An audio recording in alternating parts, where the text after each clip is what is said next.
So before we start, I would actually like to say a few words.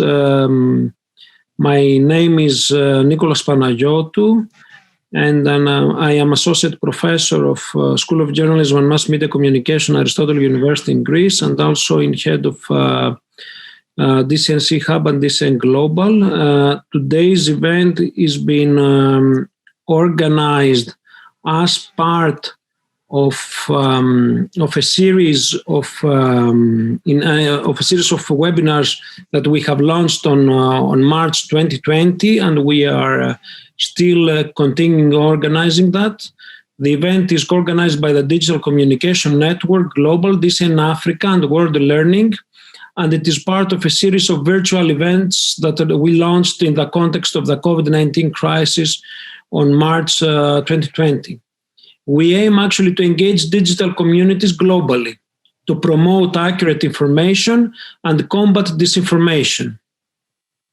DCN Global is supported by the US Department of Citizen Office of Citizens Exchanges, whom we actually would like to thank, as well as World Learning, for providing this opportunity in order to organize these events and these webinars, and actually to engage communities all around the world in very important topics. Together with me and co-presenter will be Aura, and I'm more than happy to be together moderating this event. Aura, the floor is yours. Thank you so much, Nicholas. Good evening or good afternoon or good morning, everybody. Everyone looks so serious.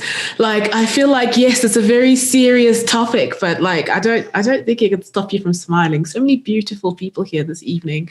It's 7 o'clock here in Harare in Zimbabwe. I am your co-moderator for today. I am the director of Africa is Digital, which is an organization which focuses on the impact of the fourth industrial revolution on African economies and communities. I have worked in the digital media space as a journalist. I have worked in TV and radio.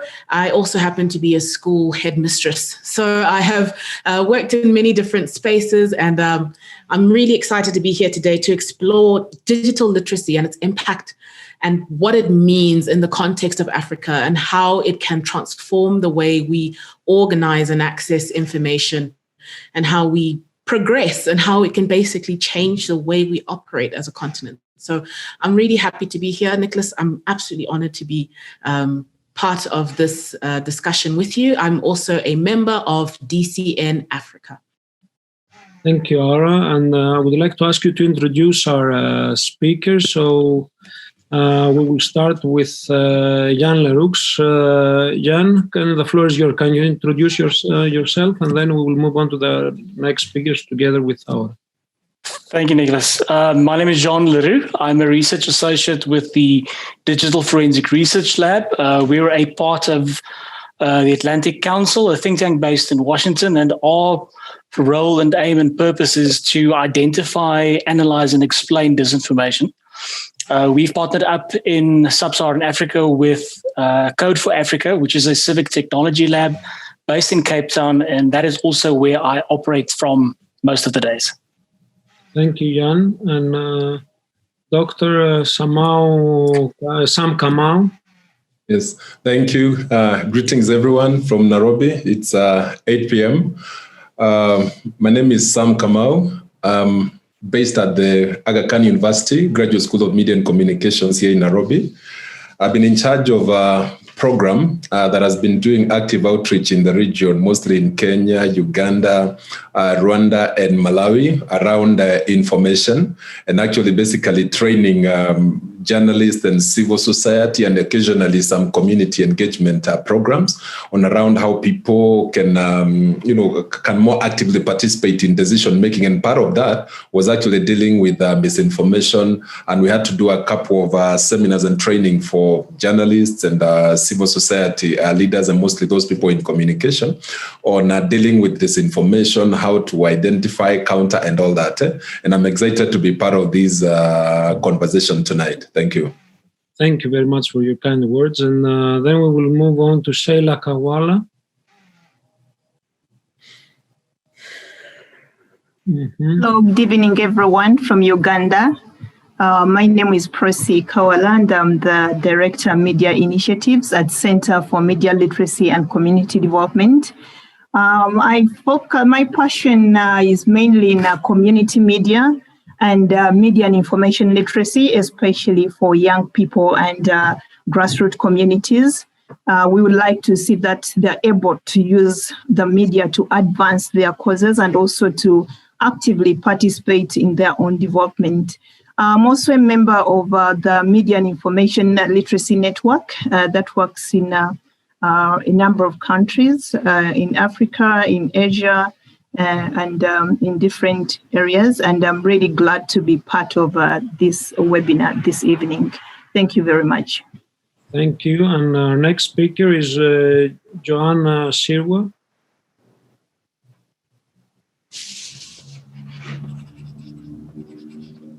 Joan, are you with us? Yeah.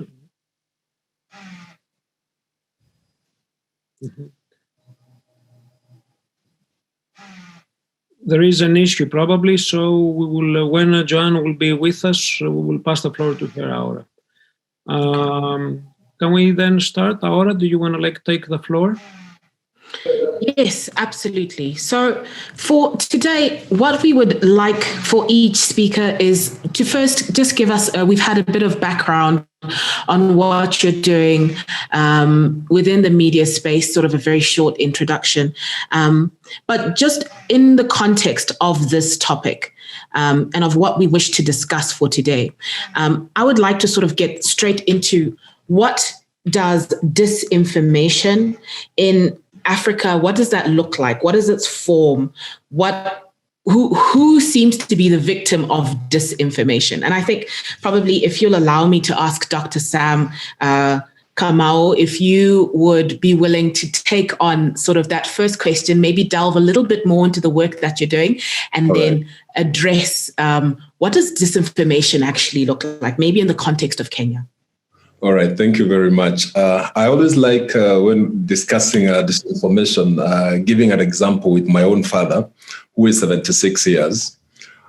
He's on WhatsApp, and he believes anything that is available online is accurate.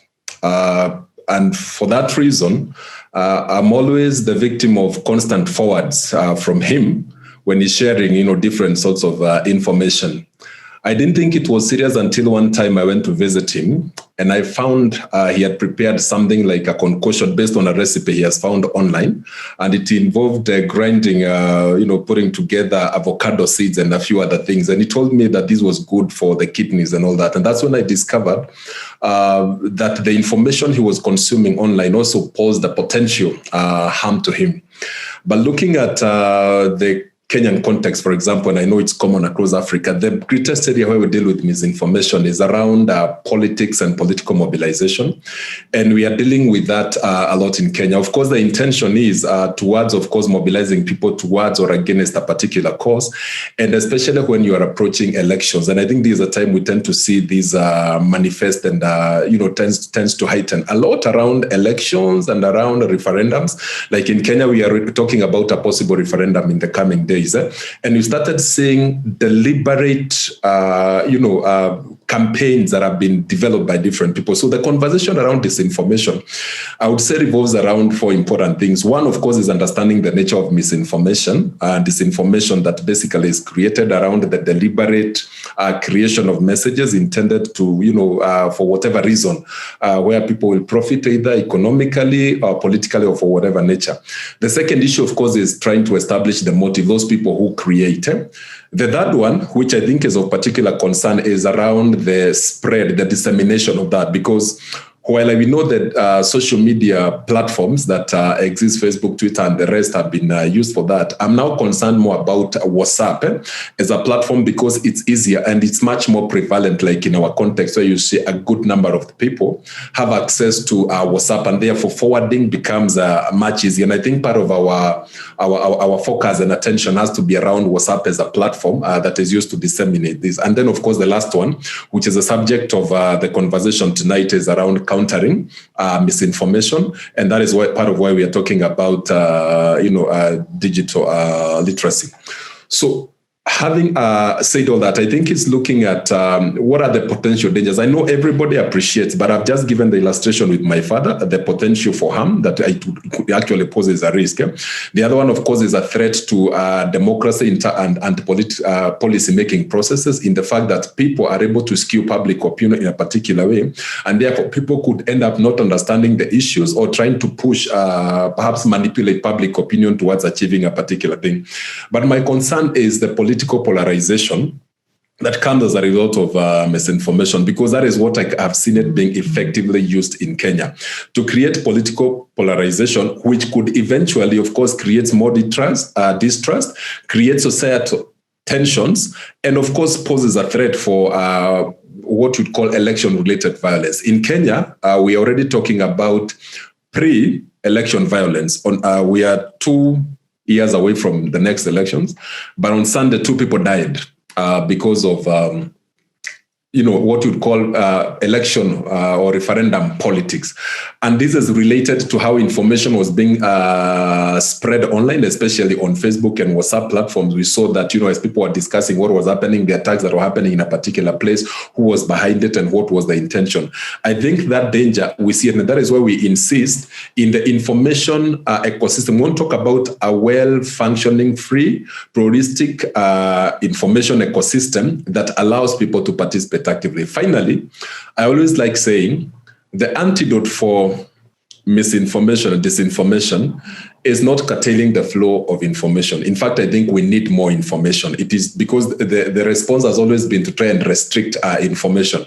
And that is how perhaps African governments have tried to respond to this one. But I think it's much more information, people being able to access variety of information that would help them navigate through what I would call the congested information ecosystem, the digital space. They're able to navigate. And that is why we're having this conversation tonight. How are people able to navigate through that space? How are people able to access a variety or multiplicity, plurality of information that would help them make better decisions, evaluate, sift through the confusion of the misinformation that exists, so that we can end up with people who are informed and can participate actively in the democratic processes. Thank you. Thank you very much for that statement. I am congested information ecosystem. I had to write it down. Like that's a new one. And I think quite apt. Nicholas, what are your thoughts?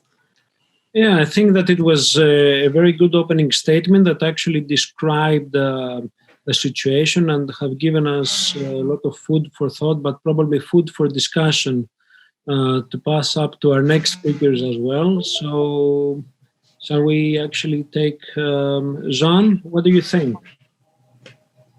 Yeah, I mean, I'm inclined to agree with Sam. Then it's quite funny that he mentioned his father as an example, because I myself, my first foray into a disinformation investigation was because of my father sending a Facebook post that I started fact checking, and as I started doing that, I realized the individuals behind this website was a bit more nefarious than just making up some nonsense. His comments about the congested information environment is also a very poignant one, because we are in a society where everything is being dealt with and vying for your attention. You've got tweets coming through, you've got Facebook posts, there's traditional media, all of this vying for your attention in a normal day. And the problem that you get with that is that people tend to consume the information that is the easiest to consume. The nuance and the complexity that traditional journalism has, and then kind of underneath the surface, gets lost when it comes to disinformation actors. They don't need to be truthful. They don't need to have facts that they base their statements on. So it becomes very easy for them to make these easy to digest and easy to believe and easy to share statements. And what we've seen in our research, for example, is that there's actually no political or ideological divide that makes you more or less susceptible to disinformation. We've seen it on the the right-wing spectrum, where the more conservative people in South Africa, for example, have got their narratives that they cling to, and at the same time, you've got more liberal and left-leaning individuals having their disinformation narratives that they cling to. And there's no clear divide between the two about who's more susceptible and who's less susceptible. Where you do see a kind of a difference in the way that they absorb disinformation is in how digitally literate they are. If they are able to understand that the content that I'm seeing is as a result of an algorithm that's giving me the same content that I've liked before, those are the people that go back and say, well, maybe I need to expand my horizons. Maybe I need to read a publication that I haven't read before. Maybe I need to go and find an old school newspaper that I can look at for some additional facts. And I think a discussion like this that we're having today is vital to get that kind of digital literacy going, so people understand that what they're seeing is not necessarily what's going on out there. Great, Jean. I think actually Jean underlined the issue of digital literacy as a way actually of active audience participation in order to combat disinformation as well, in an effort actually to engage more and more people and probably engage communities. Ara? Yes, I found your opening statement very valuable, Jean, especially around how everyone is.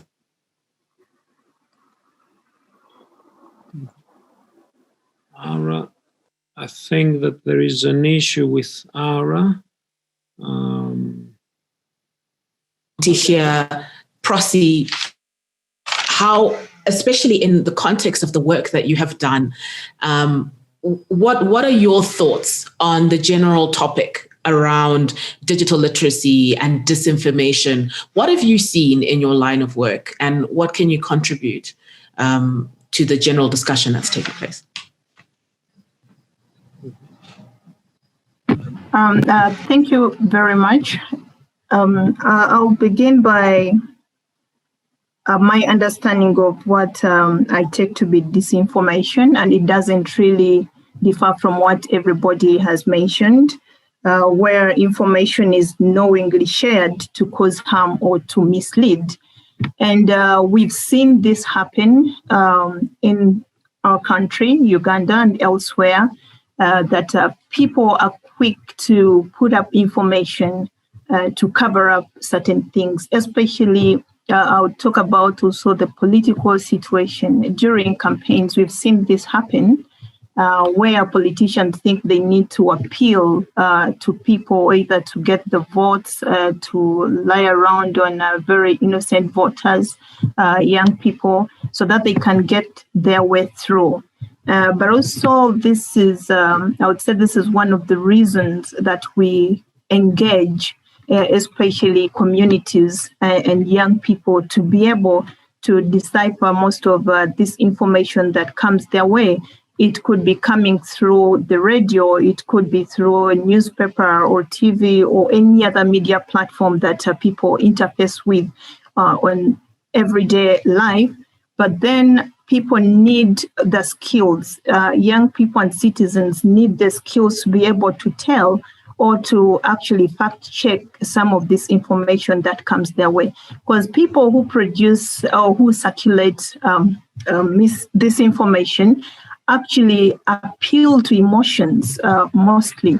They'll come up with something that is quite exciting. It will be kind of a timely, information that really relates to a particular situation that excites somebody at that particular moment. And that's how people get swayed. That's how young people, or not only young people, but everybody, that's how they'll get swayed.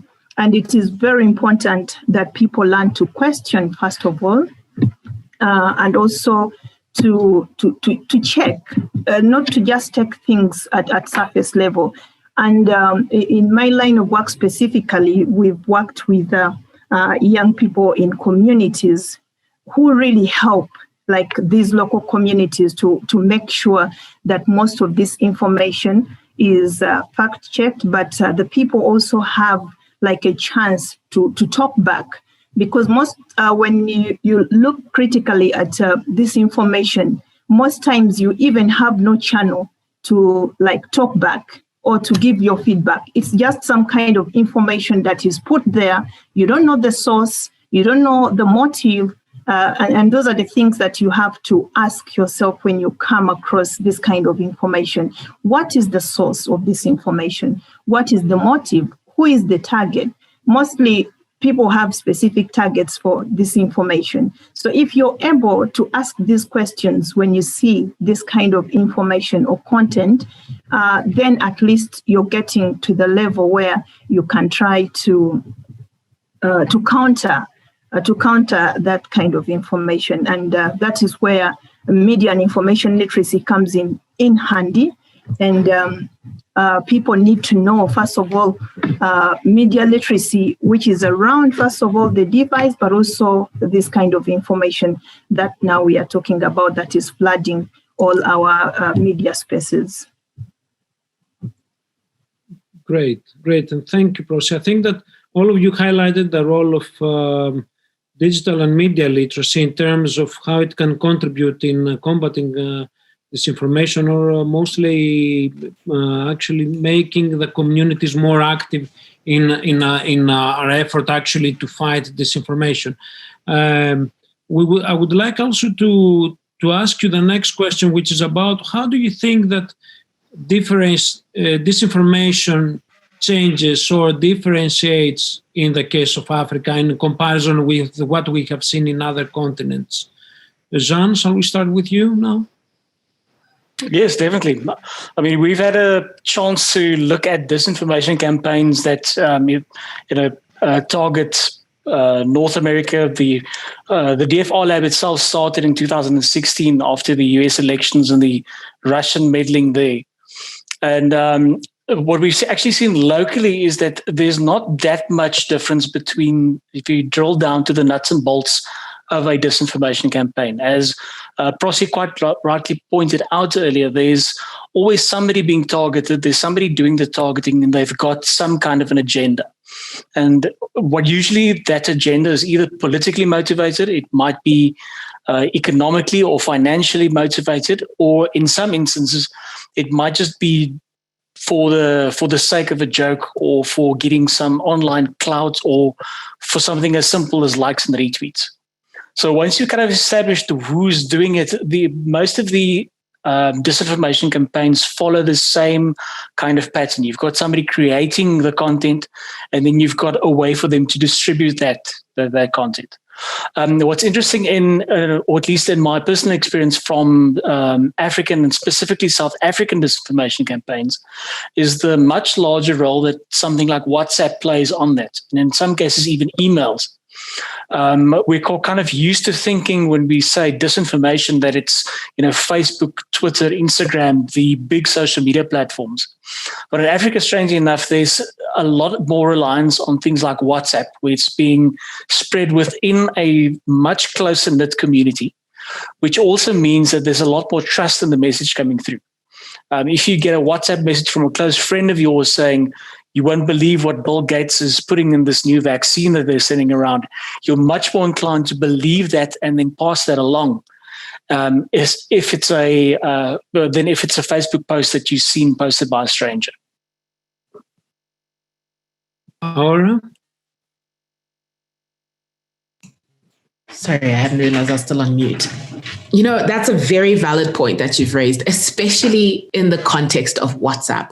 I feel like WhatsApp is probably a bigger beast. WhatsApp and Facebook on the continent are massive engines for spreading disinformation.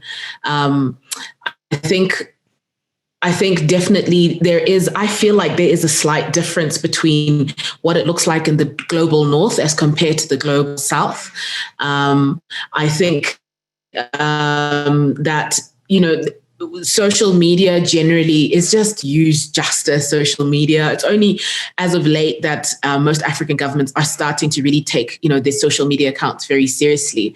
But a lot of the disinformation is spread even just in person. There's still a lot of outreach that's happening in the physical space. So the information you get online usually is just one side of the picture. And that causes a huge disparity in terms of what people understand as the truth and what is not the truth.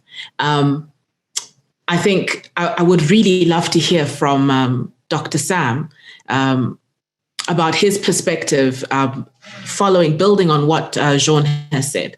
Jean, I hope I'm saying your name correctly. I feel like I'm butchering it. Please correct me if I'm saying it wrong. You're doing perfectly. I've had John, Jean, you name it. Okay. I've learned to respond to all of them. So you're doing splendid. Okay, great. Dr. Sam, please do share your thoughts. You're still on mute, Dr. Sam.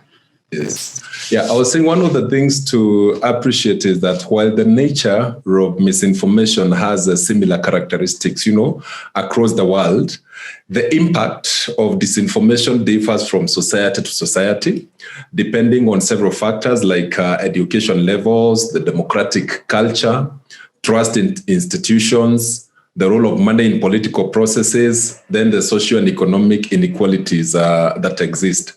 But looking, for example, in our context in Africa, and I can make reference to Kenya, I mentioned earlier that WhatsApp seems to be a primary, platform for the dissemination and distribution of, misinformation and disinformation. But what I have seen, a major culprit is what you would call blogs and some news, content aggregation sites. There is a tendency, especially among the rural populations, and I've seen these in my interactions with them, where these links that are shared from popular, I would call them news sites, but it's more of content aggregation sites that tend to get, of course, their information and news from other, news sources, but then they don't take the role of verifying or the editorial responsibility.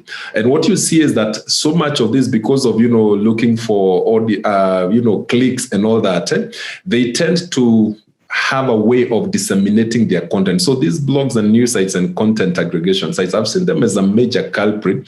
So that especially the rural populations believe if they read this, and I know a particular case in Kenya, one that is quite popular, and I have seen people tend to read and rely on that. And even when you look at the ranking of news sites, popular news sites tends to rank very highly. The problem is they provide a mixture of accurate news, but also misinformation also plays a key role. And I've seen it as a potential or as a major culprit. The other thing, of course, is the way it's designed is that users end up, that is, the consumers end up playing a key role in the dissemination of that misinformation, disinformation, which tends to travel much faster. So as we talk about, digital literacy or even information literacy, is helping people, empowering citizens, so that this responsibility, what we would call the discipline of individual verification, comes from them, that ability to question. Because I've seen the conversation I end up having with people is, as long as they can quote a certain source that will consider an authority on a particular issue, as long as it's not coming from them, they tend to believe it's true. And that is how now my father, who tends to see a lot of these links, end up believing that it is true. The other one, and I like calling it the fake news factory, which is quite active, but mostly on the political space. This is where people spend a lot of time creating memes, creating short videos that are disseminated. And you'll be surprised, shocked by the volume of these videos, the volume of these memes, images that are manipulated, that are injected in what you'd call the information, ecosystem, especially, the digital space. Every day, I always notice in the many WhatsApp groups that I'm part of, you see these very well developed, nicely crafted videos, at times it's cartoons, that they have actually even invested in teams and groups whose work is just to create and disseminate, these kind of misinformation that is meant to achieve a certain political end. So like I said earlier, the impact of this depends on all these factors in society that we need to actually look at: the education levels, the democratic culture, the institutions that are playing a key role in being able to combat this. Thank you. Great. Thank you, Dr. Sam. Now I would like to pass the floor to Prosi in order to actually discuss the issue of if there are any comparisons between different continents and the experience in Africa. Yeah, thank you. I think what quickly comes to my mind about the differences is the competencies for people in Africa to be able to look at this information and know that this is it, and then fact check. And also the issue of access to information is still a reserve to a few. I mean, not everyone has access to reliable information on news sources in Africa. Just like Kamau has been saying, there might be just a few people who are used as channels of communication in a particular village. And if that person really says so, then we are bound to believe what they're saying, even without questioning. But also the other issue I would say is it might come across as cultural, where in Africa, we've grown up not to question the big people. If someone really says something and they're an elder and they're in some position, we've been told you don't question. And this even comes in the way we brought up our kids maybe 10, 20, 30 years back. If someone speaks in a home and they're elder, for you as a child, you're not supposed to question that person. You're supposed to just do what they say. And this is still happening even now in most of the communities, that if a big man says something, then who are you to question? And that's really a very big challenge. The concept also of media and information literacy is relatively new on the African continent. If you'd really agree with me, it is something that has been like, a reserve for the West.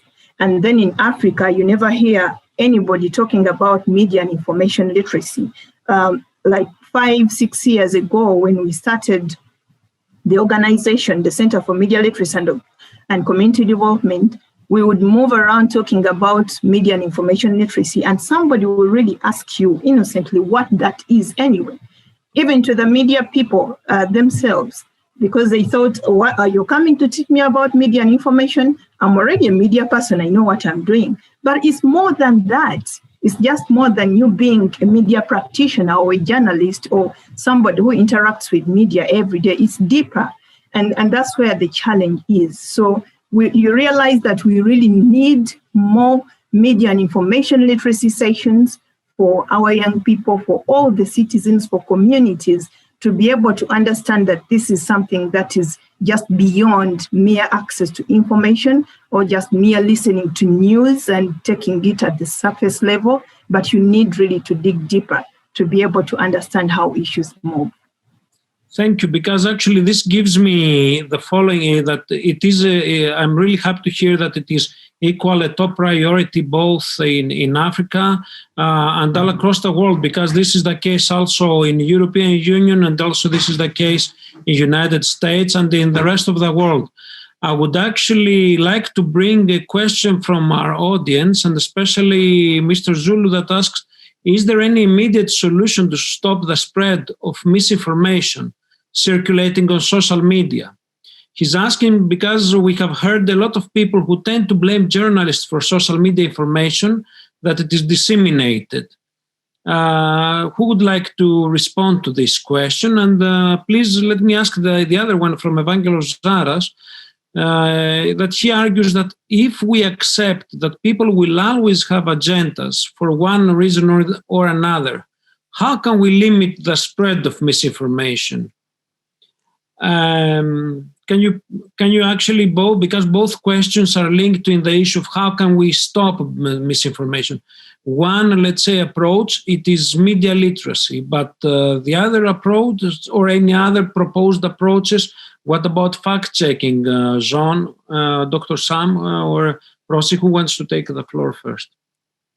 Yeah, I mean, as I was reading the question, I've got a very specific example in South Africa where basically what happened, we've got a very small one of these fringe political parties. I think they've managed to score one seat in our 413 seat parliament. And what ended up happening was that when the Bill Gates COVID-19 conspiracy was at its peak, they wrote a letter to the South African president asking him to confirm or deny the following conspiracy. And basically they crafted this conspiracy around a exhibition tennis match that was held between Nadal and Roger Federer here in Cape Town early in January. And they tried to make it as if the tennis exhibition match was as a precursor to COVID-19 vaccines being introduced in South Africa. Now, that in itself wasn't that much of an issue because it's a very small political party. It doesn't have much reach. It doesn't have many followers. But what happened after that was because this was now a letter that was addressed to the South African president, the media just reported on that uncritically. They repeated these claims verbatim and made no attempt to actually fact check or debunk them in the same piece. When it was mentioned earlier that there's a lot of blame being placed on journalists for social media disinformation, for me, that's one of the key areas where journalists have got a very large responsibility in. When you do get claims from, for example, social media or from any source for that matter, not just to report on that as is, but to actually critique those facts and then come with, some kind of fact checking behind that as well. What you might risk otherwise is that you could take a claim that might not have significant reach on social media and then introduce that into the traditional media ecosystem where there's a lot more readers, a lot more people that don't necessarily have the same access to online tools and fact checks, and that introduces those same narratives to them. Thank you. Dr. Sam?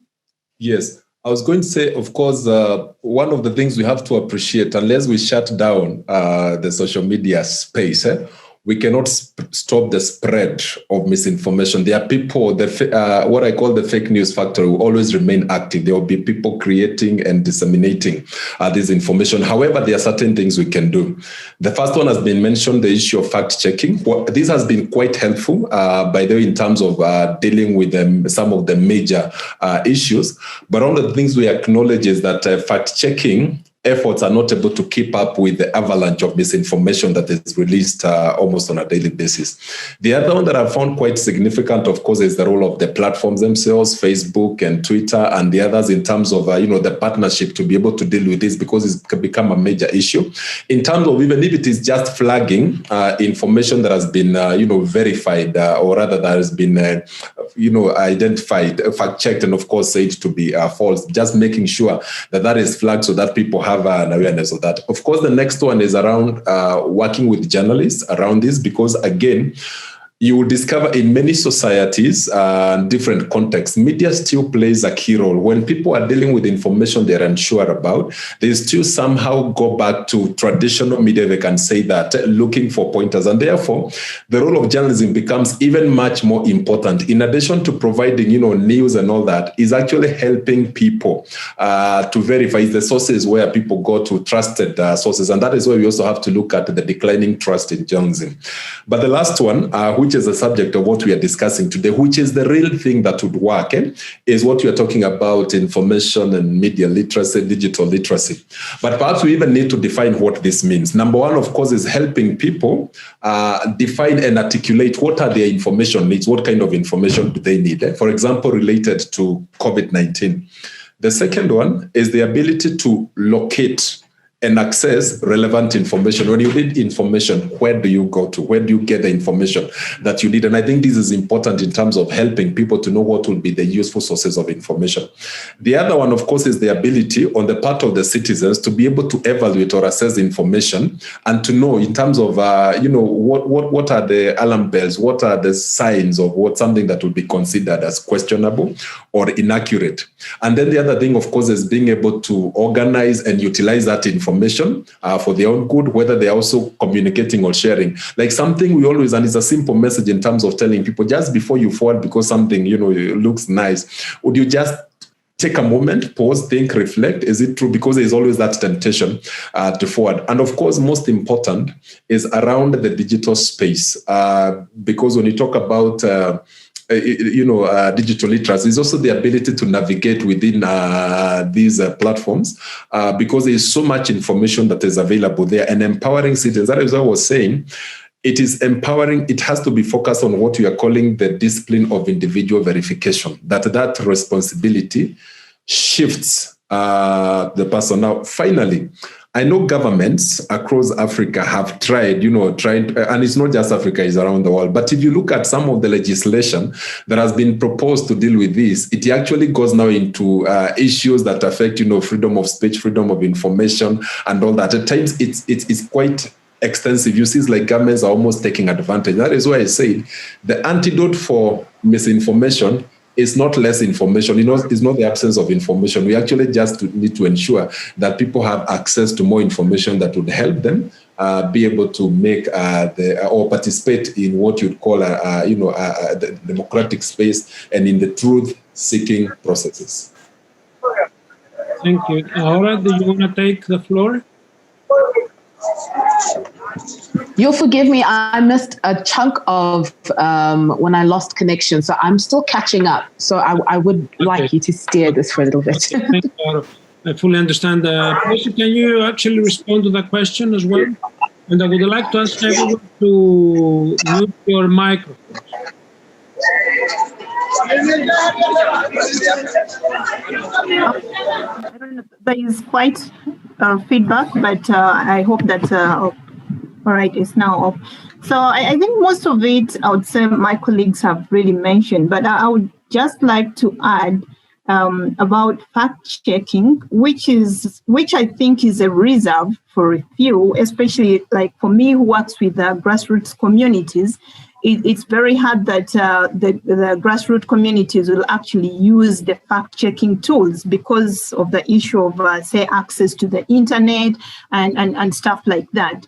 So that's quite also limiting. But we've also, like when we talked about going back to check with traditional media, but there have been a few instances where actually traditional media has also fallen prey to disinformation. And so you really have to be very careful as an individual, even when you're falling back to traditional media to fact check or to make a reference. You really have to be just careful as an individual that you never know which media house has also fallen prey to this kind of disinformation. And this really took me still back to media and information literacy competencies that really empower the individual, not just to access, but also to interact with the media itself that you are getting. And it will make you really have this kind of critical thinking about like issues you interface with, information you come across. It's something that's like now people really keep sharing, say on WhatsApp groups, and somebody just keeps on forwarding. But if you really interact with Mill and you get these skills, you're not going to just forward something for the sake of it, even when it is exciting. Because like we said earlier, like most of the disinformation is exciting. Things really sound like real so good. And we always say that if something really sounds so good to be true, then you have reason to question something like that. Or if it really appeals to your emotion that you feel like you must punch something at that moment, then think twice before you even punch your screen in front of you, because that's how this information really affects people. Like it sways you, it takes your emotions, and then you want to act, you want to do something about it. You could laugh about it, fine, but there's so many things. I mean, it's meant really to take you to that level. So it just comes back to the individual competencies that you as a person have to be able to question whatever comes across.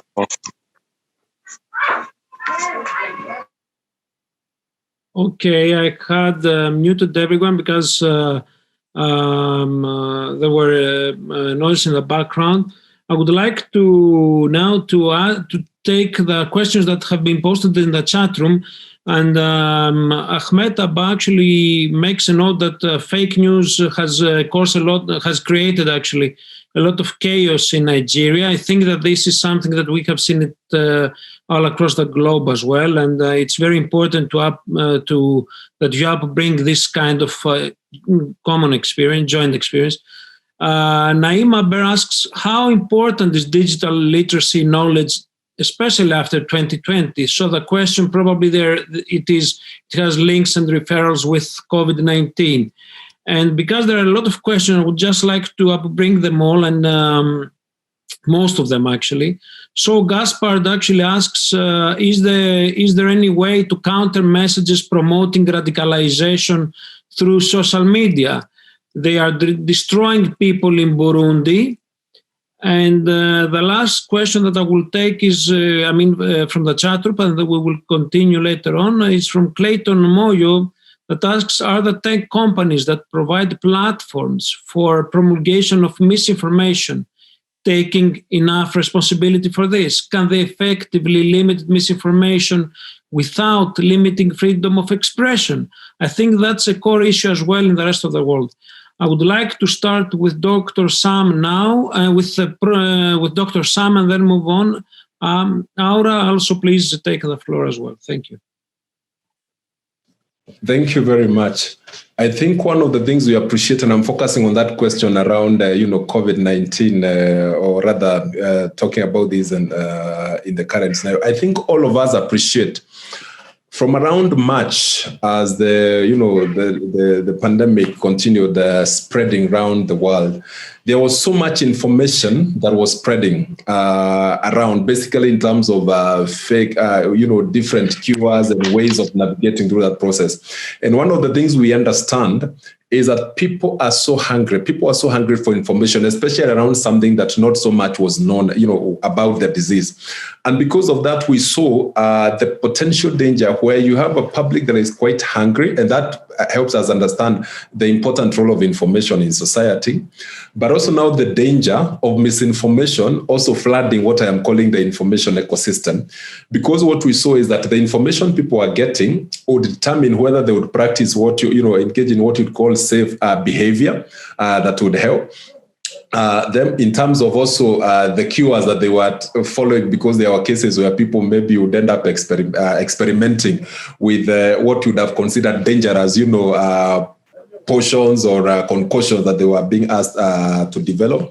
The other thing, of course, is even responding to the information coming from government, where because of the conspiracy theories, for example, even around vaccines and all that, people either refusing whatever will be suggested as different cures. And therefore, this elevates the role of information, but much more what we are discussing now today in terms of the ability not just to access information, but being able to evaluate that information, be able to make a decision. Because what we saw is, well, for example, in the Kenyan context, the government took note of collecting and gathering, the misinformation and addressing them through the daily briefings.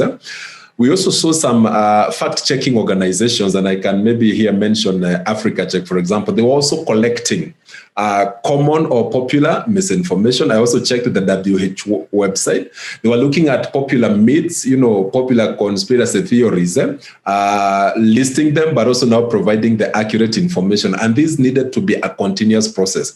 Luckily, even the media picked up that. I would see segments in the mainstream media, in the newspapers and TV segments, basically following up on these issues so that this information was getting to the people out there as we continued, because it appeared almost every day. And with time, eventually you saw that, that went down. We stopped dealing now with so much of that. But the initial days around March and April, we dealt with an avalanche of that. And that tells you the need for vigilance from every quarter, from the platforms, Facebook and the rest.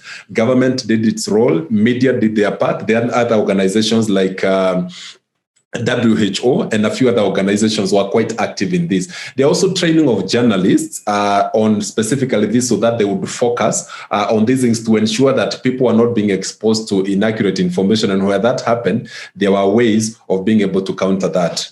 The last one, perhaps mentioning, was the issue of radicalization. It was mentioned in relation to Burundi, but we've also seen it here in Kenya. And funny thing is that you'd see it's also targeting even people at the university level, graduates who are being radicalized to join some of these extremist groups. And you have seen it as a major issue that perhaps, and this is when you look at the platforms, because in terms of allowing this information to be disseminated through their platforms. And I said earlier is that the danger of misinformation, disinformation is that it can cause tension in society by showing distrust. We've also seen that it's possible for some countries, neighboring countries, to target others. Like Kenya currently has a dispute, with the Somali over the border, the maritime border. And because of that, you'll see an avalanche of misinformation coming from Somalia targeting Kenya or Kenyans. I'm not sure whether the same is happening in terms of information, again, flowing from Kenya, targeting the people of Somalia in terms of how they understand the nature of that particular conflict. Thank you.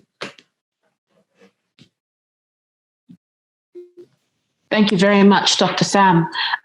If I can call on Jean, if you could address maybe the question that was also asked around organizations that, is there a way to, sorry, I'm trying to find, okay, can tech companies that provide platforms for promulgation of misinformation are they taking enough responsibility for this? And can they effectively limit misinformation without limiting freedom of expression? I feel like this is related quite closely to your work, Sean. So would you be willing to take on that question?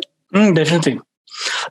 We work quite closely with Facebook in particular in doing what we call takedowns. And when Facebook identifies a network that's involved in what they call coordinated inauthentic behavior, they provide us with a list of those Facebook pages and groups, and we've got usually about a week at most to go through those pages and profiles and see how they are interacting and what they're kind of up to.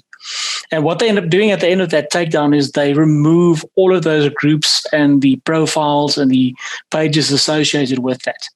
One important thing that, it's kind of a mantra that I consider to be useful when dealing with the social platforms is that freedom of speech doesn't necessarily amount to freedom of reach.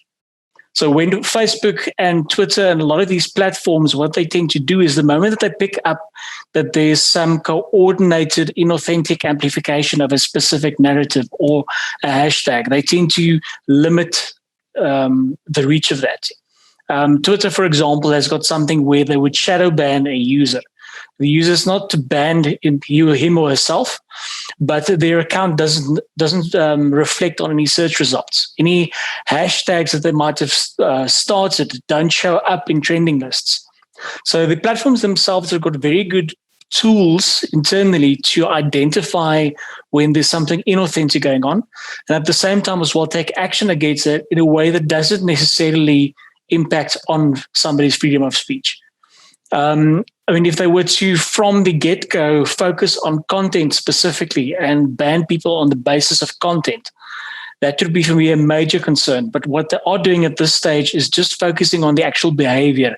If there's inauthentic and dishonest behavior going on behind the scenes, they tend to remove those assets quite quickly. Something that I do feel that they don't do enough of is actually provide support and focus on Africa itself. There's a lot of focus on, the Northern Hemisphere countries in Europe and North America, and specifically from a Russian originating disinformation. But in terms of the global South, in Latin America, there's recently been a bit more uptake from Facebook and Twitter's side on dealing with disinformation in Latin America. But in Africa, there seems to be a bit more reticence in dealing with things as decisively. For an example that I can quickly mention is that we've got quite a large-scale xenophobic campaign running in South Africa at the moment. And there seems to be no action from Twitter's side to actually take down a lot of these assets that are busy amplifying xenophobic narratives against foreign migrants in South Africa. If I may ask, that's actually quite fascinating, especially around the coordinated inauthentic behavior. And freedom of speech is not necessarily freedom of reach. But how, as Africans, do we engage?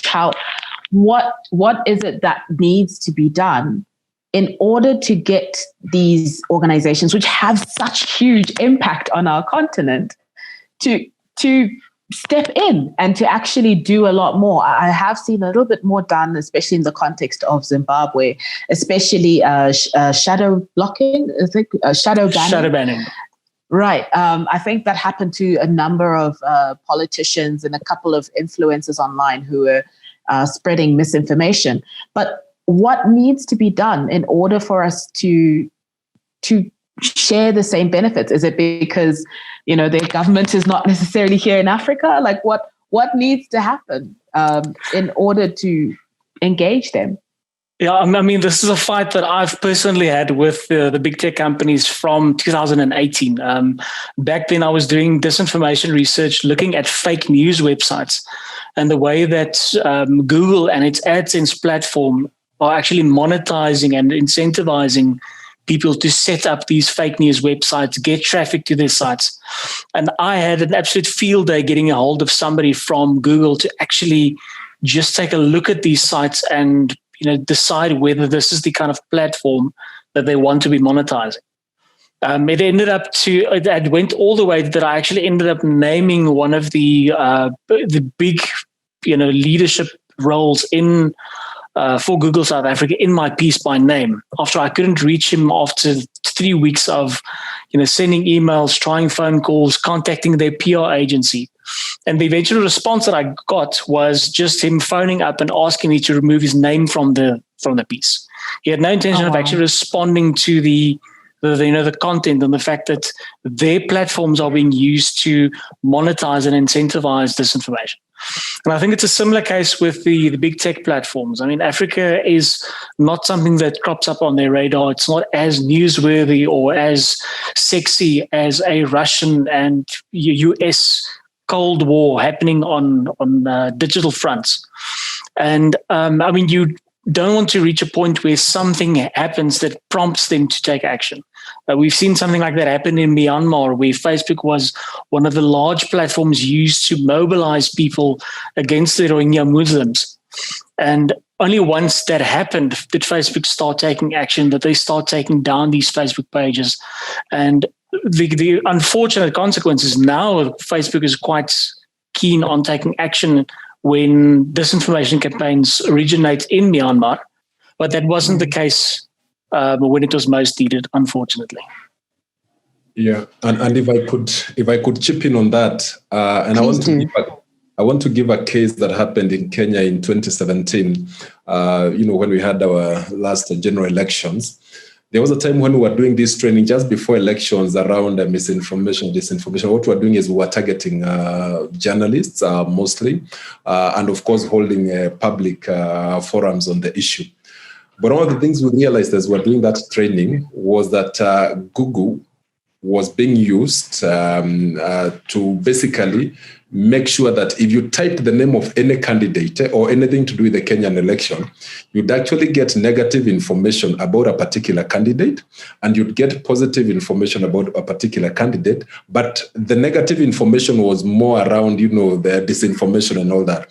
And it used to happen if you just try to Google, you put it that way, anything to do with elections or even the remote unrelated items, as long as it touched on elections or anything in the contest, you would see that. And what we did is that in one of the forums, we had a televised event and we called it out. That same day, when we called this out, for some reason, it was, pulled down. It's the only way they were able to take action. But I was going to say in terms of dealing with the platforms, besides calling them out, we'd want to see concerted efforts of African governments, coming together, being able to exert collective effort, the way European Union, they've been able to do, because at times these platforms could ignore individual countries. But when it's a voice coming from the African Union, coming from also the regional blocs, it is possible for them to approach this issue together, the same way they have taken a collective approach in dealing with other issues like terrorism and other things. I think that is where they can start to bear their pressure on these platforms to start taking action. The other thing is, because these organizations like Google, the other day, they were launching, Google Loans, that is the balloons providing internet, and even Facebook has been doing something in East Africa. I think it will be one of the commitments that the governments would demand from them before they are given the concessions they are looking for, to actually make a commitment to around dealing with this issue of misinformation, because it's part of what has been used. And I think even governments now appreciate what misinformation, especially in relation to security or insecurity, the danger of misinformation around that. Just wanted to share that experience. And that's a very valuable experience. Thank you so much, Dr. Sam. This sort of brings us into I've had a realization, I've had an aha moment, but also, I guess, also driven by a question that was asked in the chat by Nicholas Tibrigan, who says, is there a tool that exists to measure digital literacy? I feel we're really at a point where that's the low-hanging fruit for us to promote digital literacy. How do we measure it? How do we teach it? On a mass scale? Is it also a massive WhatsApp campaign of sharing to everybody about disinformation? How do we address and how do we measure how digitally literate people are? Because to try and engage the big tech companies, I don't think it's impossible. I just think it's a slow process. But disinformation doesn't care, doesn't care about how much time it will move. It moves quicker than a 6-year-old running for ice cream. So we really need to find a way to address the core issue, which is digital literacy in Africa. So maybe I'll first ask the question, is there a tool that exists that can measure digital literacy? If there is, what is it? If there isn't, what can we do to like a mass education drive for digital literacy? What needs to happen? I don't know if you want to add anything else, Nicholas. Yes, I think that the question that you actually raised, Aura, it's very crucial. I would actually complement it later on, but just to give another perspective from Southeast Europe, from Greece and the rest of Europe, it is that this is a quest actually for Europe as well, to find ways to measure media literacy. But I'm more than keen to listen to, let's start with Prosi from our speakers to have their say on the issue. And just before I pass the floor to Prosi, I just would like to thank our audience for posing all these very interesting questions. Together with Aura, we are more than happy to have all these questions, and a promise is that we will keep our speakers till we ask all the questions. Prosi, the floor is yours. Thank you. I would say at the moment, we do not have, I don't think there is a tool to measure the levels of digital literacy, but this is something that we've been discussing. And the way that we do right now is by looking at, because when we are working with these young people, we are giving them various trainings in digital literacy and media literacy. And how we've been doing it with the young people and the communities that we train is through looking at how now they interact with the tools themselves and the content, the media content that they come across. For example, if we are equipping people with skills probably to use, say, their smartphone, I mean, that's the easiest digital tool we've been able to provide to the young people that we work with as community reporters. And so we are looking at how they're able to navigate this smartphone, how they can use all the or all the content that probably they come across, if they can be able to use their phone to record, to take a picture, to share content, and to do all those other things that we've trained them to do. So it is just at a basic level, but there is no particular tool that we've developed that is used to measure these competencies other than just how they interact with it. The rest of our speakers, Jean and Dr. Sam, and then Jean. I think from what I've heard, looks like unless there's somebody who can share that tool, it's a challenge for us, and especially perhaps those people in academia, to develop, this kind of a tool. But I would also say perhaps it's, on the basis of what you call the basic definition or understanding of what, digital literacy looks like. And I would, again, in the wider context of media and information literacy.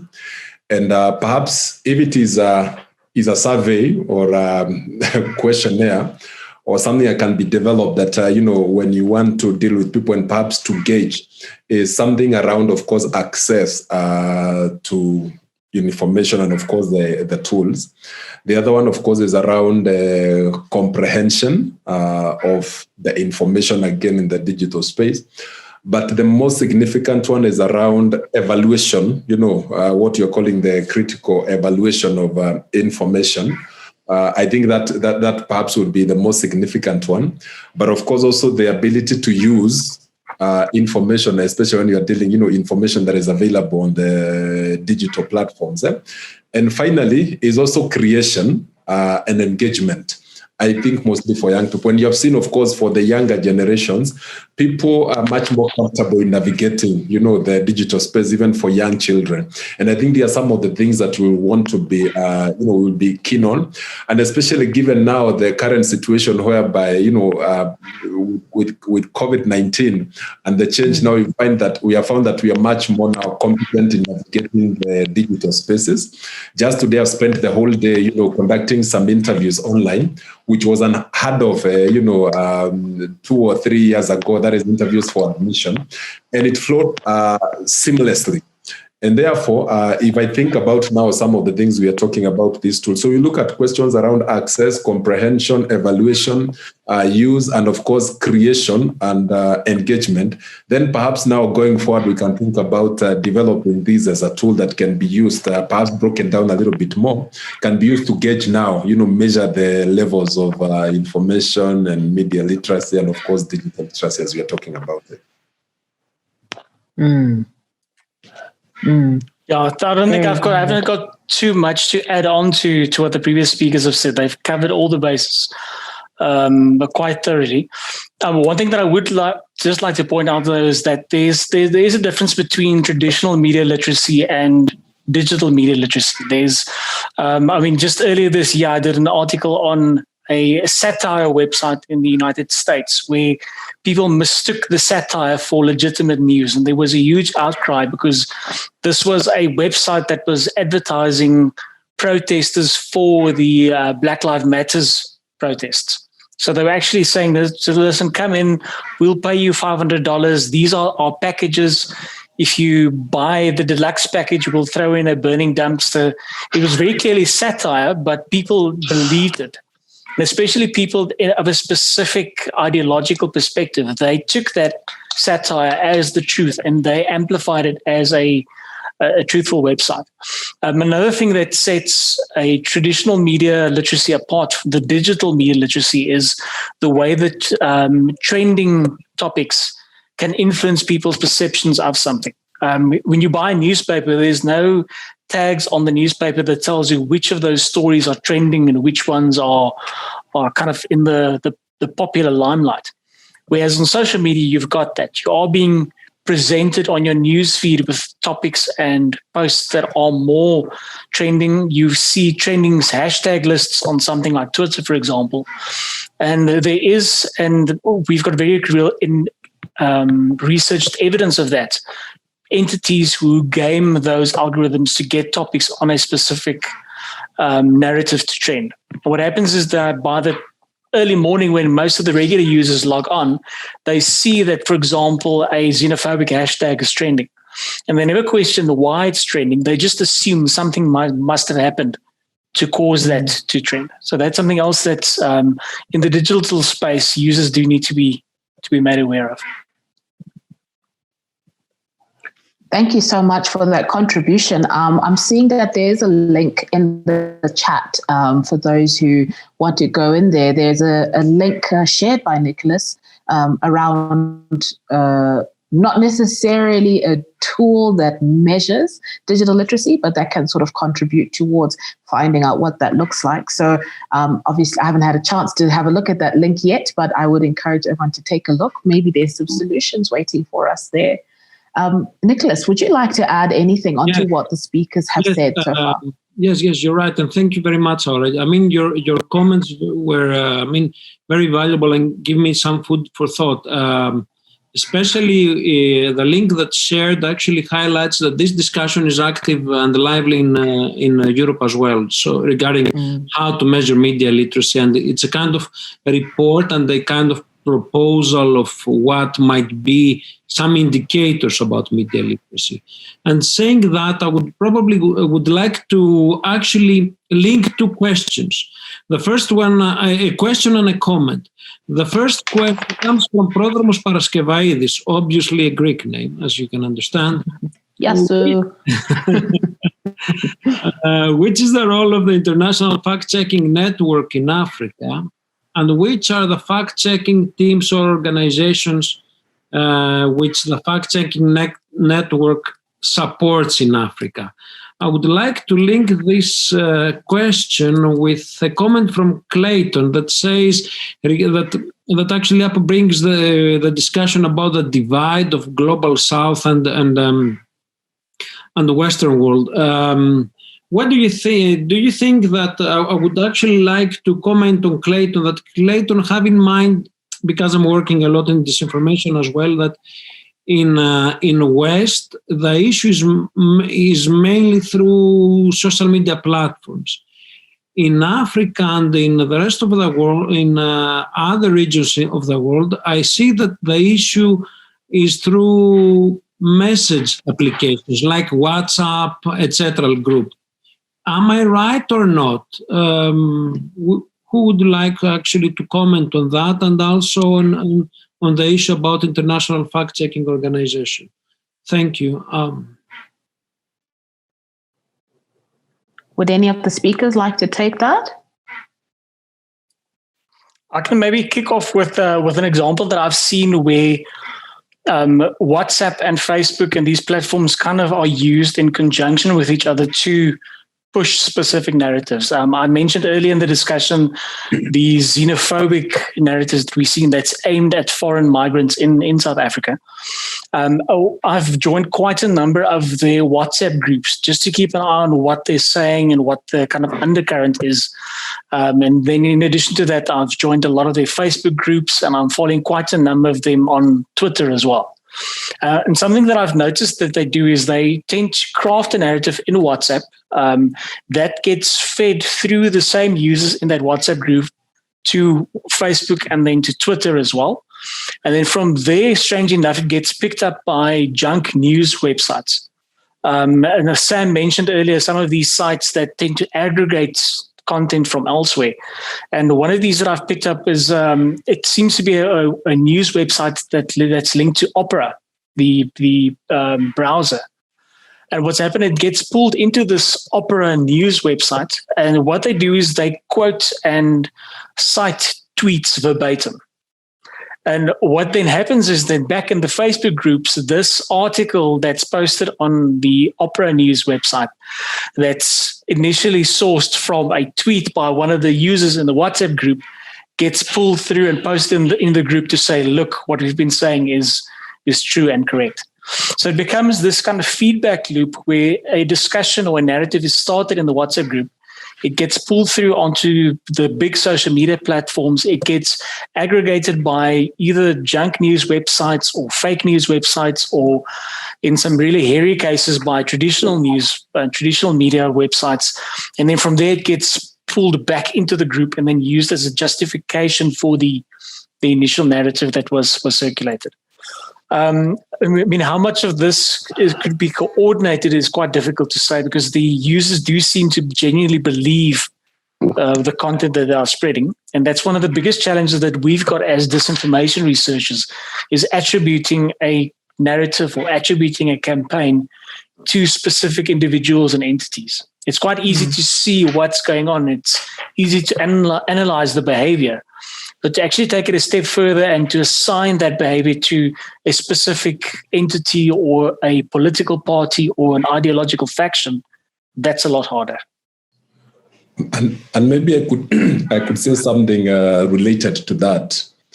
Perhaps in our context, and where we said WhatsApp plays a bigger role, is because of the wider acceptance. Like I said, also cuts across all demographics.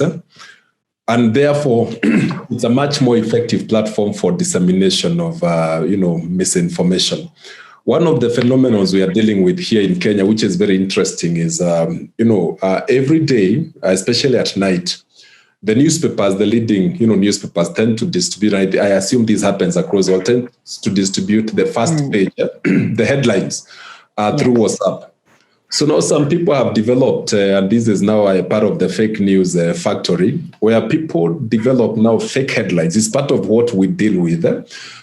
People just take the format of the newspaper and they will just put something, the fake headlines, and they are disseminated at night. So when people wake up in the morning, that is what they see being spread on social media. And newspapers have actually been forced to come out and say, please ignore the fake headlines circulating online. And so I think the role of WhatsApp here is in terms of dissemination of these misinformation.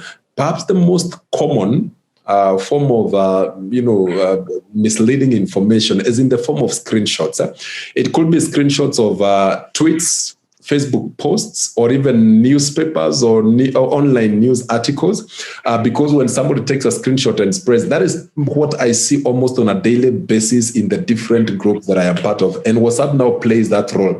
Even those people who normally create fake tweets and fake Facebook posts or even fake WhatsApp conversations, they still have to take screenshots of those and distribute them through the WhatsApp platforms. And that is why WhatsApp now becomes such an important tool in the dissemination of misinformation and we have to target. And of course, there are all those cases. Of course, there has been some progress around the fact that if a message has been forwarded a lot, it's flagged as, forwarded so that people would get an idea around that. But I still think there is much more that needs to be done because it has become the most effective way of disseminating misinformation in Kenya, I would say. I was just talking about the relationship between instant messaging platforms and the other platforms, that is Facebook and Twitter and the rest. All right, I think now that there is a question that it relates with you, and probably you might be the first one to respond to that. How can digital ways of learning be embedded in curriculums to support the development of digital graduate attributes? So Aura will be from moderator or speaker now. Please respond, Aura. Okay, great.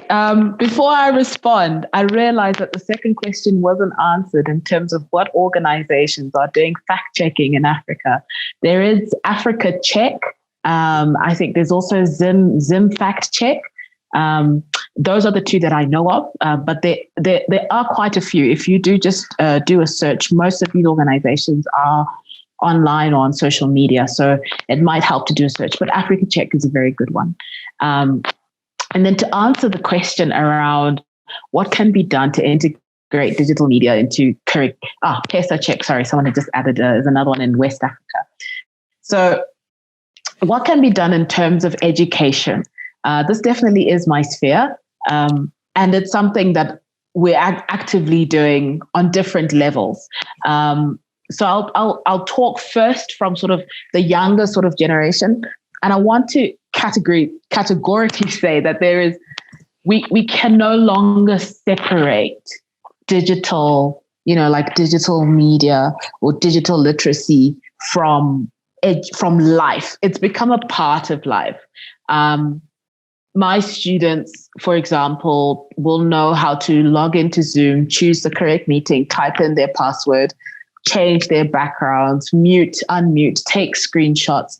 These are 6-year-olds, these are 7-year-olds. It's become a part of life. And I think COVID-19 has sort of accelerated that, where it's no longer really become like a subject that we've, before it was a subject, we need to teach, digital literacy, and we need to teach how to use the internet. I think now we've been sort of thrust into a situation where that's all they use now. That's what they've learned. And so I feel like around, especially from a younger age, I think it's already happening. I think even without necessarily intentionally trying to create curricula for it, it's already happened. I think now it's about directing the energy that has already been thrown into digital platforms and digital tools into a deeper sort of understanding and be able to differentiate from what's real and what's not. So that's from sort of a very young youth, sort of primary school going, what others would call K-12, the K-12 age group. But if we now look more at like university graduates, one of the projects we work on at Africa's Digital is called Career Connect. And we work in West, East, and Southern Africa. And we recently went through a project where we were trying to create remote working opportunities for scholars who'd lost their internships.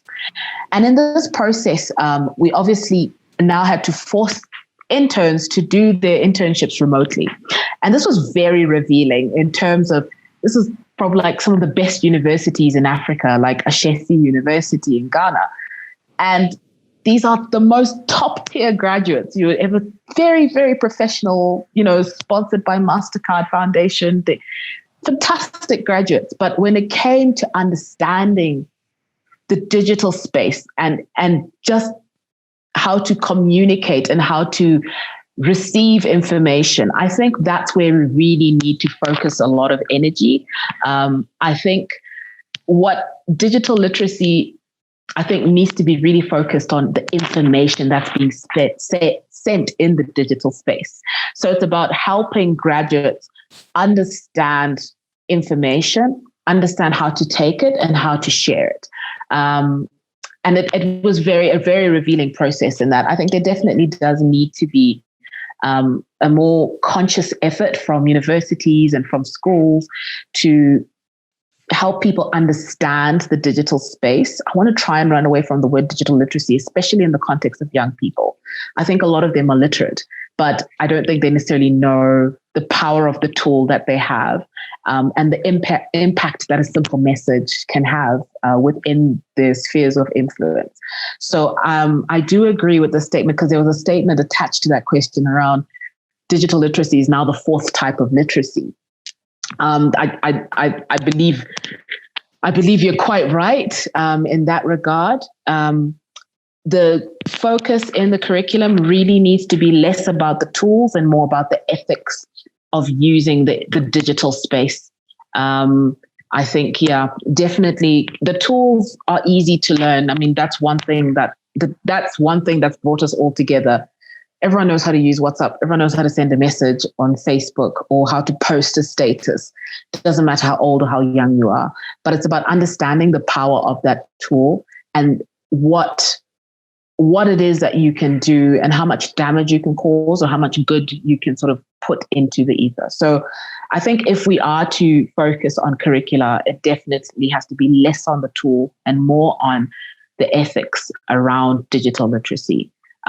Young people have figured it out. They know how to use the internet. They know how to use the tools. They just don't know how to manage it well and how to manage their information. Information management probably should be what the subject should be called. And then in the context of the digital space, we can no longer separate the digital space from our lives. It's all one and the same thing now. Great, thank you, Aura. Doctor, let's hear what Prosi has to say also.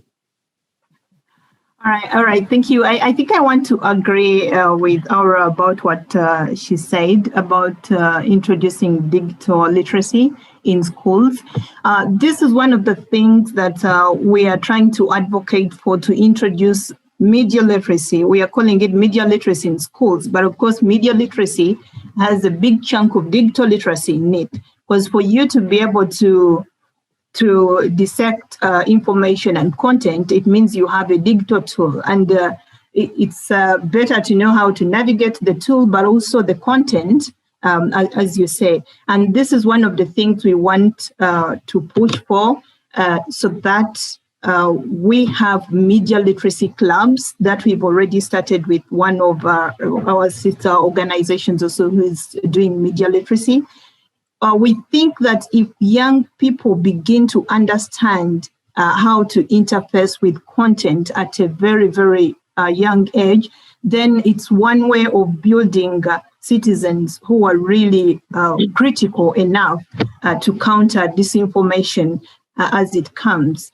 So if we push this, and also to talk to the education ministry, the policymakers about introducing this as a curriculum issue, just like the person who has made this comment says, we think that that's the way to go. Otherwise, with disinformation, I think it's going to continue. It's here to stay. I know of an organization in Netherlands that actually teaches people how to create disinformation, misinformation, things like that.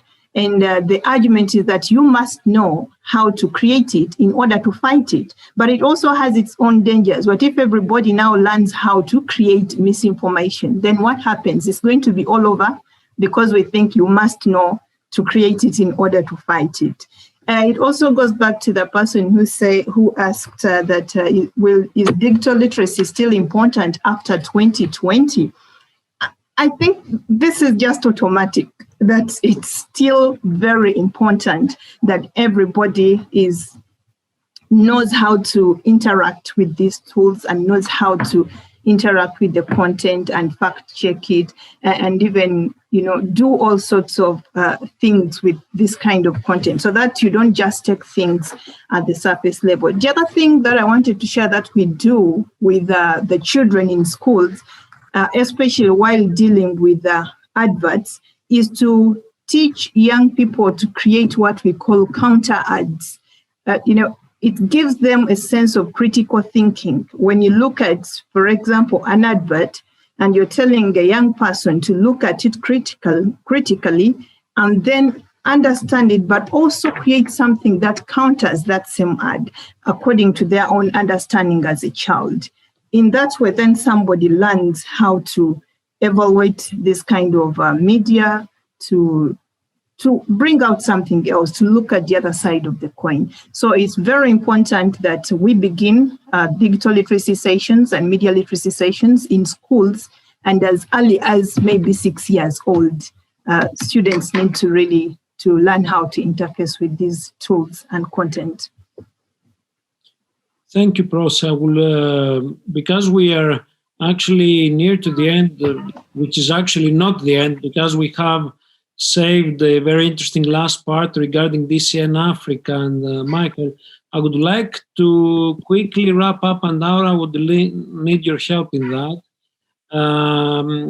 The questions in general categories that are left, because we made the promise and promises should be kept. So there is one category regarding that we also have to have in mind how we can tackle disinformation and at the same time safeguard the freedom of speech. There is a question of regarding the case of Uganda. Please, if you have a look, for everyone, the questions and the comments are more than interesting, and thank you very much for your feedback. And the other part, it is about the role of the digital platforms and the digital divide as well. If you allow me to do these two general categories. Aura, do you want to add something? Take the floor and then finalize this very interesting meeting today before we pass the floor to present DCN Africa. Aura? I think I guess we've had quite a lot of information already shared so far, and a lot of very valuable experiences coming from very different parts of Africa, from west to east down to Southern Africa. And I think there's a lot to glean and a lot to learn from that process.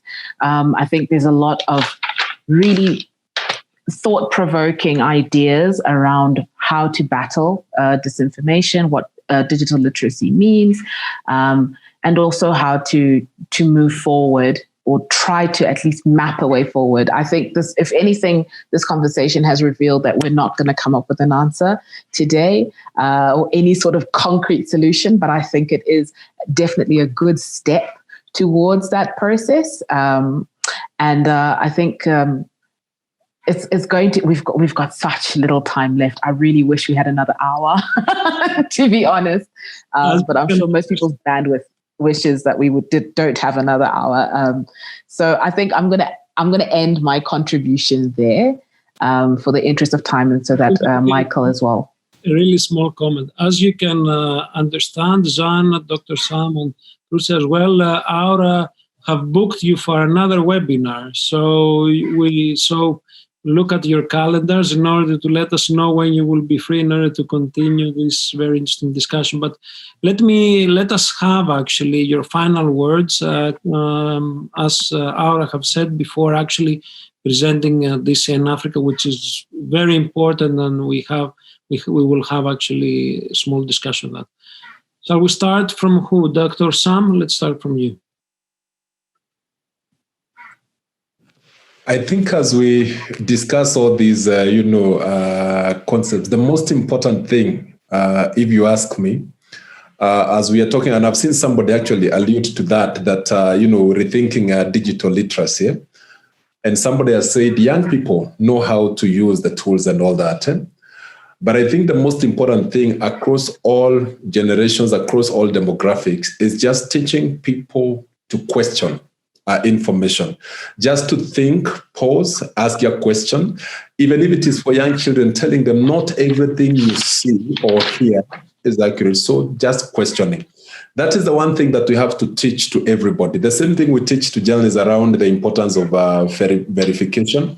It is just that thing we need to tell people to guard that questioning, that critical mind, just to pause and reflect. And I have seen quite often, even the way now to deal with my, aging father, is I've told him, not everything you see online is true. So always question before you forward, just ask yourself one or two questions. And I've seen that in itself help. So to simplify this whole conversation, I would just want to say that we encourage people to be much, to question information, to reflect more before they forward, before they share everything that you're consuming, not to assume that it is true, and just to take perhaps that extra step. That is how I would reduce this whole question around information and media literacy and digital literacy. Mm-hmm. Thank you very much, Dr. Sam. Jean? I just wanted to point out clearly that I quite liked what Sam mentioned earlier in one of his comments about having that responsibility of personal verification. Fact checkers and disinformation research organizations and academia will never be able to keep up with the pace that disinformation can achieve. Unfortunately, we need to be right every single time that we publish something, whereas the disinformation merchants don't. The playing field is not level at all. Attempts by some governments to try and curb that through legislation and putting, in some cases, quite draconian measures in place, while that might be effective in the short term, especially around COVID-19 and the disinformation around the novel coronavirus.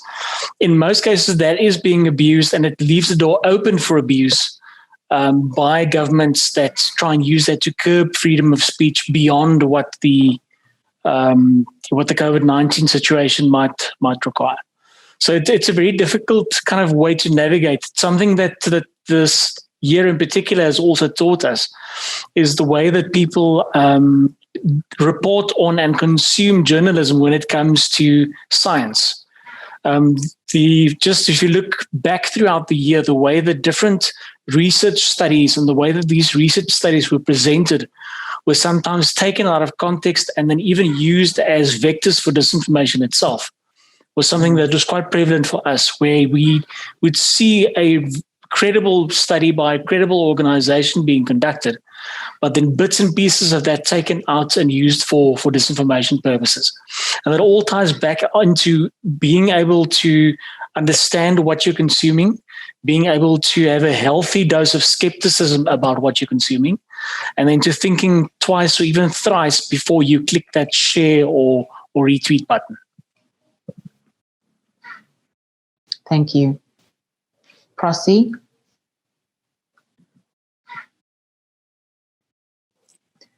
I think that we had an issue with the internet connection with Prosi. I see. Okay. All right. I think we've had very valuable feedback and final statements. This, of course, certainly is not. I would encourage everyone, especially at this point, to share your social media handles, I guess, in the chat so that we can continue and connect offline. So your Twitter handles or your LinkedIn profiles, just so that we continue to connect. And maybe there was a burning point that you want to pick up with Jean or with Dr. Sam or with Nicholas, or Prosi, just put all your contact details if possible, or your social media links at this point in time. I think it's also a good time for us to ask Michael to share a little bit about DCN Afrika. I'm especially proud of DCN Afrika, and very excited to have an opportunity for one of our executive board members to share a little bit about who we are and who we want to be as an organization.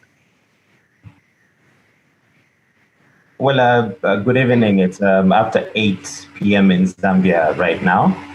I'm glad to be part of this particular conversation, this particular evening. And I'm in charge of chapters for DCN Afrika.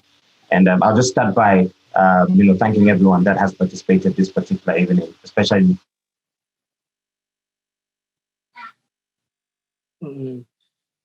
Oh dear.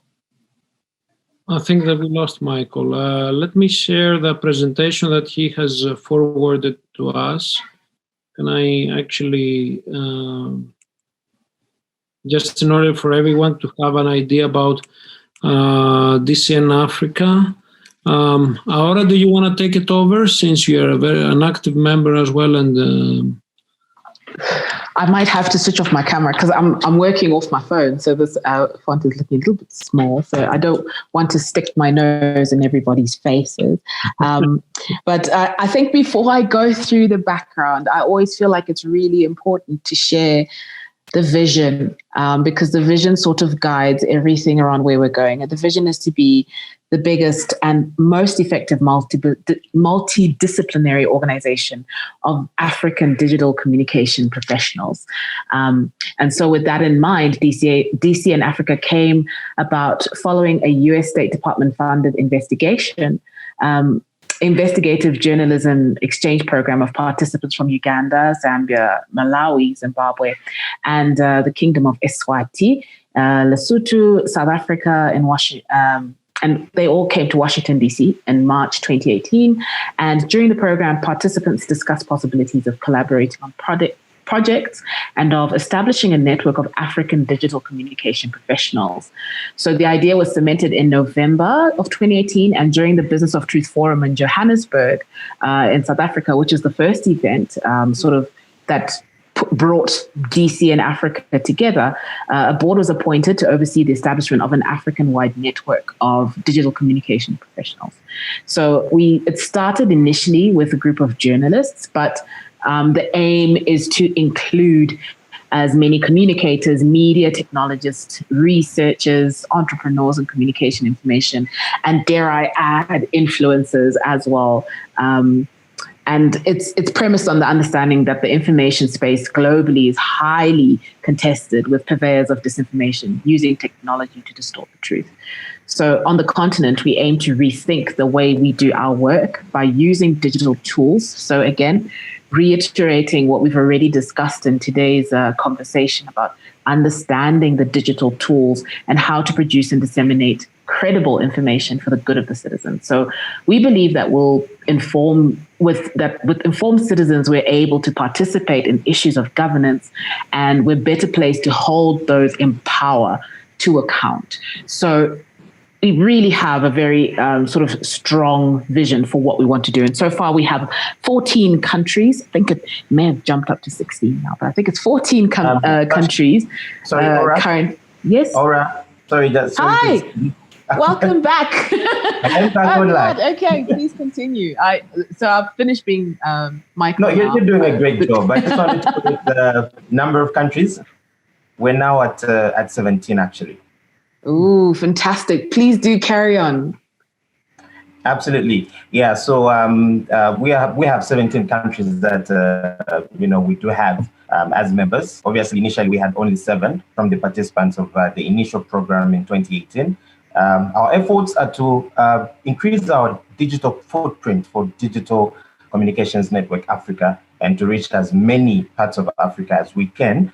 And of course, we've just moved our footprint from journalists only to digital influencers, researchers, government communicators, civil society, activists, media entrepreneurs, and so many others that we feel are very, very critical to what we're trying to champion, especially to do with the digital space. And so far, we do have most media organizations represented in Southern, Central, Eastern, and Western Africa. We're yet to penetrate Northern Africa for a few reasons here and there. Please, we can proceed with the slides. These are the board members, the executive board members that were appointed in 2018 after the South Africa Business of Truth Summit that we had. It was massive. We brought members from all over Southern, Eastern, and Western Africa. And allow me to make mention that the president is Ms. Noloyiso Mtembu of South Africa, who could unfortunately not be here this particular evening for unforeseen circumstances, but she sent in, this go on. I'll not go through each and every other member. Our vice president is Madam Wifoni Sundu, and these are some of the other members of the executive. But above and all, what DCN Africa really wants to achieve is to ensure that, we change the narrative in Africa. We ensure that, the digital space becomes more usable to Africa and African people, and also to ensure that we get results in that particular regard. So we're looking forward to making it big. We're looking forward to having more members from more countries, more than 17, to actually reach every country and to ensure that Digital Communications Network Africa does make it as the biggest organization in the digital space in Africa. Thank you. Thank you, Michael, very much for your presentation. And I would like actually, now as we reached the end, I would like actually to highlight that the event was co-organized by the Digital Communication Network Global, DCN Africa, and World Learning, and it is part of a series of virtual events that we launched in the context of the COVID-19 crisis. The series aims to engage digital communities globally. This could be witnessed actually today in our webinar, to promote accurate information, combat distortions, and encourage actually the promotion of dialogue and the networking opportunities among our members, but even beyond. DCNGlobal is supported by the US Department of State Office of Citizens Exchanges. And I would like here to make a special mention to this Citizens Exchange Office that actually allowed and created all these opportunities to establish actually digital communication network globally. DCN Africa, DCN Europe, DCN Asia, DCN Global is actually a network of people that we share common understanding and a willingness to do things, to share our expertise and not keep it to ourselves or only to our constituents. We share the same concerns. We share, though, the same willingness to do things and to act by exploiting every opportunity that the digital world is offering to us. And this is why World Learning, and especially Vladimir's person and all the team behind it, Aaron and Anna and Asken, etc., are the ones that contribute a lot in creating this field. I would, based on the presentation of DCN Africa, I would like to urge everyone that is here with us to be members of DCN Africa, and not only, but to be members of our DCN network, in order to exploit the available opportunities, and also being members of a network that provides a lot of opportunities and discussions. Having said that, I would like to remind you that on Thursday there is a very important webinar which is regarding sports. It is the common language of sports. Since, as we have seen in this webinar, we share a lot of common issues and understandings. You can find more in our web page of DCN and World Learning. I will share here the link for those of you that you are interested in order to be part of this event as well. Finalizing, and before I pass the floor to Aura again, I would like to warmly thank our speakers that they shared their expertise and initiated all this very interesting discussion. As well as thank you, Michael. I'm looking forward to cooperate with DCN Africa and all of you as well. Aura, the last word is yours. Yay. Thank you so much, Nicholas, for incredible moderation this evening. So you're the first person I would like to thank and acknowledge. I think you've done an incredible job of steering the conversation and bringing all these incredible thought leaders together.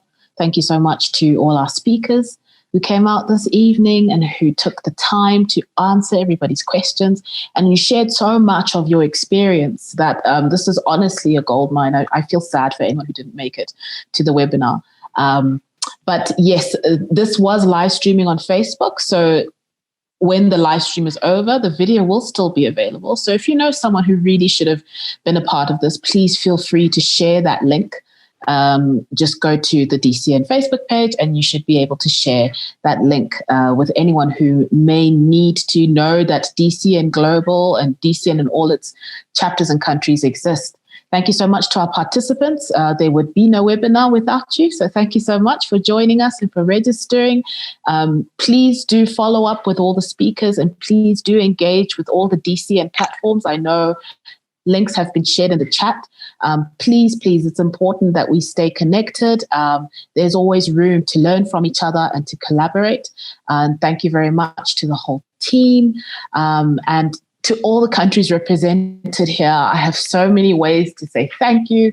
In Shona, I'll say Tatenda. In Greek, I'll say Evkaristo. In Swahili, I'll say Asante. I will say cheers to all my English speakers. Merci beaucoup to everybody who's come out. I'm going to try. I don't know every language, but we have South Africa. So I'll say bye, dankie for coming. And thank you so much for everyone represented here. We appreciate you so much. I've learned a lot and I hope you have too. And definitely until next time, because there will be a next time. We'll see you then. Thank you. Thank you, everyone. Thank you.